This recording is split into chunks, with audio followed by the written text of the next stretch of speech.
I want to ask you about this apparent insubordination that we've been hearing about in the Russian army. Is this really widespread? Well, Russia is a divided nation today. On one side, the public opinion, the polls show 2/3 of the Russians are against the military involvement. The most intellectuals have voiced their indignation over President Yeltsin's incursion, military adventure in Chechen Republic. Now the military are also split, and we hear more and more people coming out denouncing the president and the top brass of Russia. In that sense, I believe the situation will be growing more and more, in that sense, divisive. In fact, I heard today President Yeltsin commended the defense ministry and the security people for their excellent performance. I was really ashamed by what I heard on the radio today.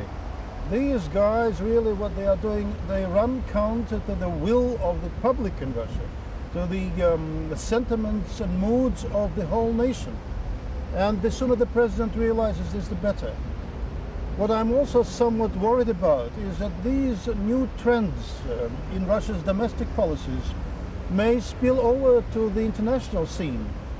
The president seems to be willing to resort to violence when there are no ways yet left. Well, it's understandable, but there are lots of avenues for peaceful solution, for negotiations.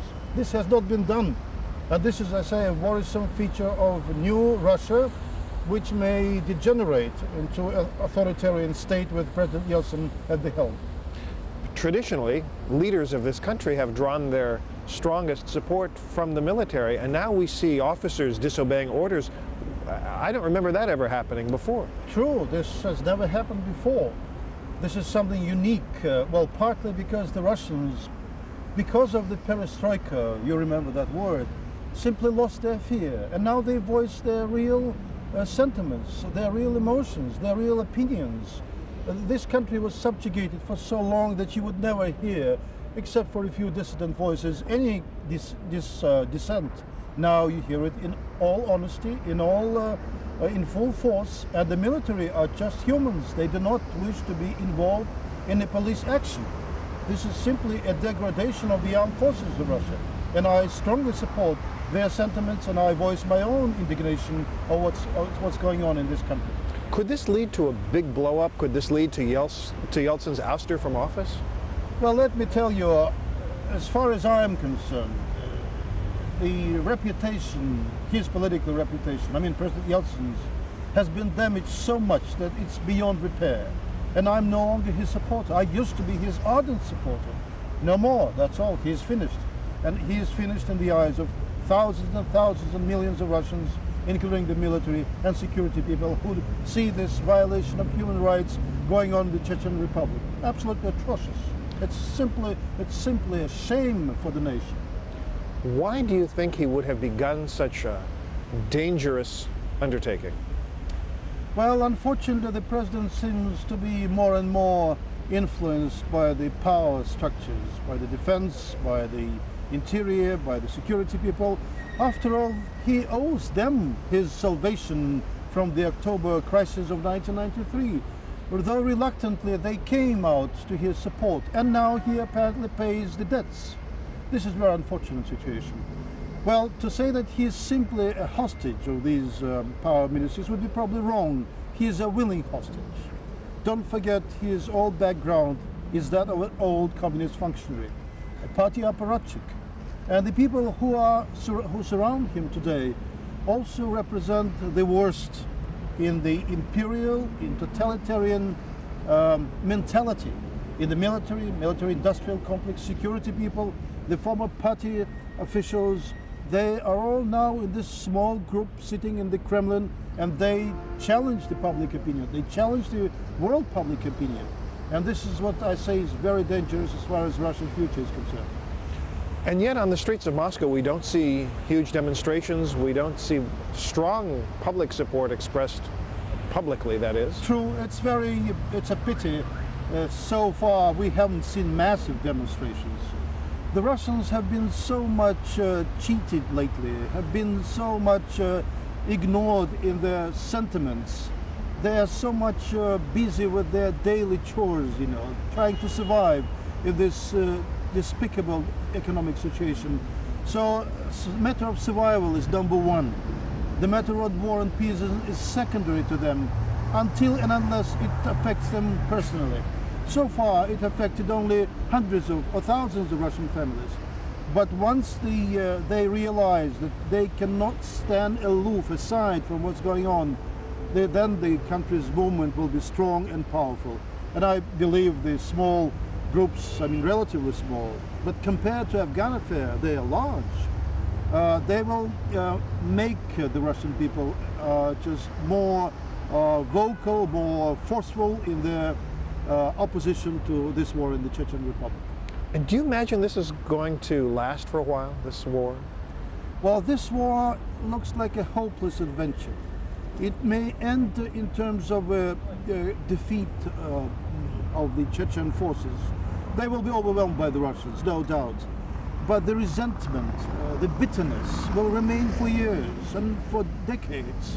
And I'm sure people will go to the mountains. They will try to stage, organize guerrilla warfare. Look, the Brits have these problems with the Irish Republican Army for decades now. This is what may come to in Russia the same.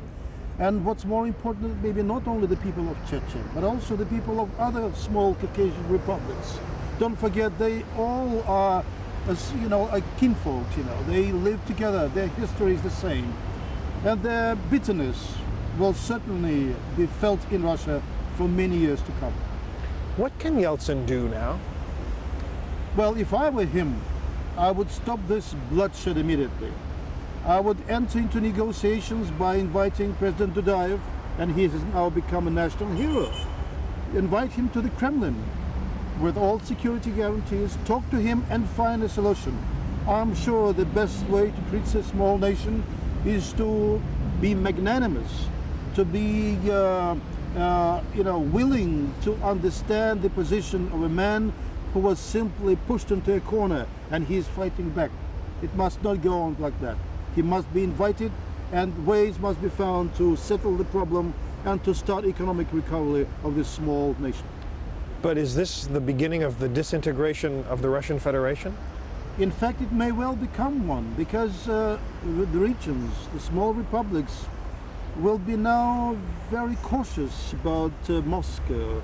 If they thought in the past that they could come to some kind of peaceful solutions by instigating Moscow to the conference table, now they may be afraid that this is not the way to deal with Moscow. And this, as a result, may lead to further breakaways, to further fightings, and to further discontent among numerous small autonomous republics within the Russian Federation. Okay. Well, I thank you. We need to get some background shots. Yeah, not of me. Yeah. Nice to hear it from this man. For you, this must just be shocking. Oh yes. In the last I'm 3 really, years. I'm simply furious. Really, absolutely outraged. Yeah. When you watch this on television, who are the casualties? Are the civilians, the kids, the elderly people. And there is no real action in the field, as a matter of fact. See? Well, there are some skirmishes going on, but none which would look like a major battle till we know it. They are just terrorizing the civilians, that's all. It's such an unlikely thing for the Russian army to do. But that's why they are so reluctant to go into battle. I know even ordinary, rank and file, not top officers, who simply do not understand what they are fighting for.